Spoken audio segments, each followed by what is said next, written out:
जनपद फतेहपुर के गंगा के किनारे बसे गांव में निवास करने वाले किसानों को कृषि विभाग द्वारा national mission on natural agriculture के तहत विकास खंड मलवा भिटौरा तेलियानी व एराया ब्लॉक के किसानों को नेचुरल फार्मिंग जागरूकता अभियान के तहत दिनांक 17/7/2025 से 2 जुलाई 25 तक चयनित ग्राम पंचायत सकूलपुर, तालिबपुर, भरतपुर, हसनपुर, सानी समेत अन्य गांवों में प्राकृतिक खेती का प्रशिक्षण दिया जा रहा है।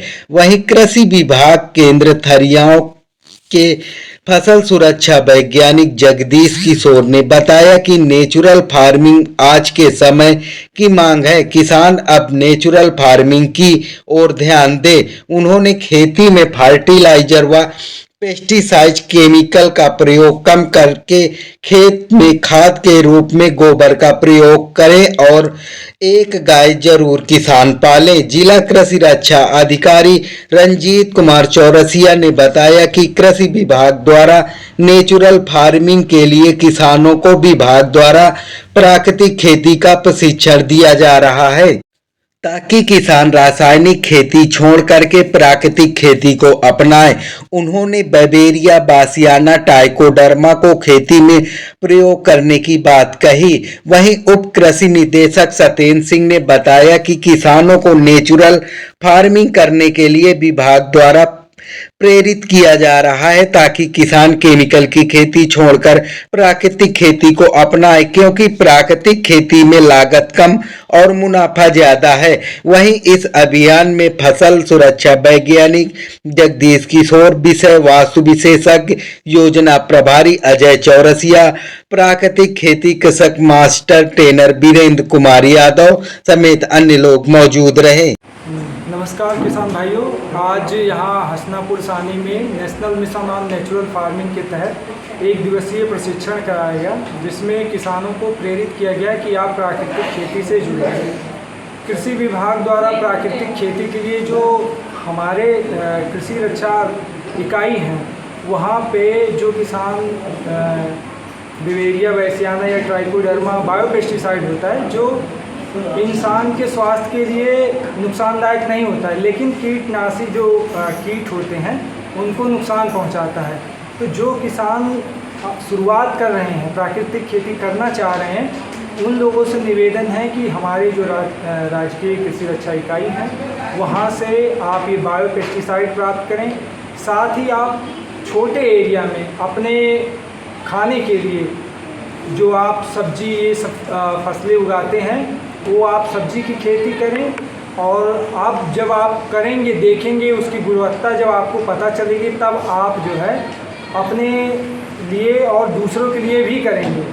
और जो जैसे उद्यान विभाग है, उसके द्वारा सेंटर ऑफ एक्सीलेंस 3 जगह स्थापित किए गए हैं।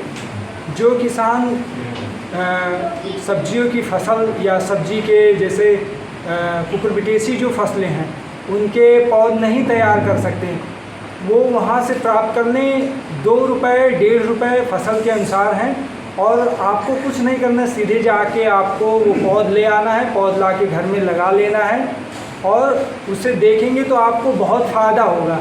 और जो लोग मॉडर्न फार्मिंग की तरफ जा रहे हैं, प्राकृतिक खेती को अपनाते हुए, वो इसका उपयोग करते हुए काफ़ी लाभ कमा सकते हैं, क्योंकि अभी इसका इतना फ़ायदा है, जैसे आप 1 महीने पहले कोई चीज़ लगा लेंगे, जो मार्केट आपको पीक पीरियड में 20 रुपये होगा, वो आपको 1 महीने पहले लगाएंगे तो उसमें आपको 40 रुपये फ़ायदा होगा।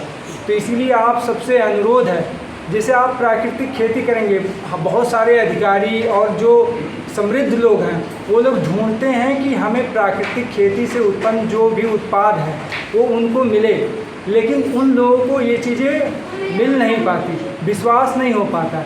तो आप लोगों से अनुरोध है कि आप लोग एक समूह बनाइए, समूह में आप प्राकृतिक खेती करिए। जो भी उत्पाद होता है शहर में एक जगह आप स्टोर चला सकते हैं, या फिर हमारी एक योजना नमामि गंगे योजना है, उसके तहत भी आप अपने जो प्रोड्यूस हैं उसको बेच सकते हैं।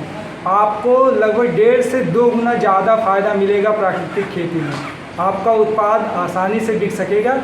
तो इसलिए आप लोग संगठन बनाएं चाहे किसान उत्पादक संगठन बनाएं या फिर आप एक फॉर्मल संगठन बनाएं। बहुत बहुत धन्यवाद आप सबका। आज national mission on natural farming यानी प्राकृतिक खेती के ऊपर यहाँ पर प्रशिक्षण आयोजित किया गया, जिसमें गांव के बहुत सारे किसान जो है यहाँ पर एकत्रित हुए। उनको प्राकृतिक खेती के बारे में हमारे जो है कृषि विज्ञान केंद्र के वैज्ञानिक डॉक्टर जी जगदीश किशोर जी एवं हमारे जो है प्रगतिशील कृषक हैं श्री वीरेंद्र यादव जी, उन्होंने विस्तृत जानकारी दी कि कैसे किसान भाई प्राकृतिक खेती करें जिससे कि उनकी लागत कम हो और जो है लाभ उनको अधिक से अधिक हो सके। क्योंकि आज जो है लोग अधिक उर्वरक एवं अधिक कीटनाशक पर निर्भर हो रहे हैं, उसका जो है सिर्फ प्राकृतिक खेती ही एक विकल्प है जिससे जो है इससे बचा जा सकता है। लोग जो है प्राकृतिक खेती में जो स्थानीय आदान होते हैं उन्हीं का प्रयोग करते हैं, बाहरी आदानों से हमको निर्भर नहीं रहना पड़ता है। और आगे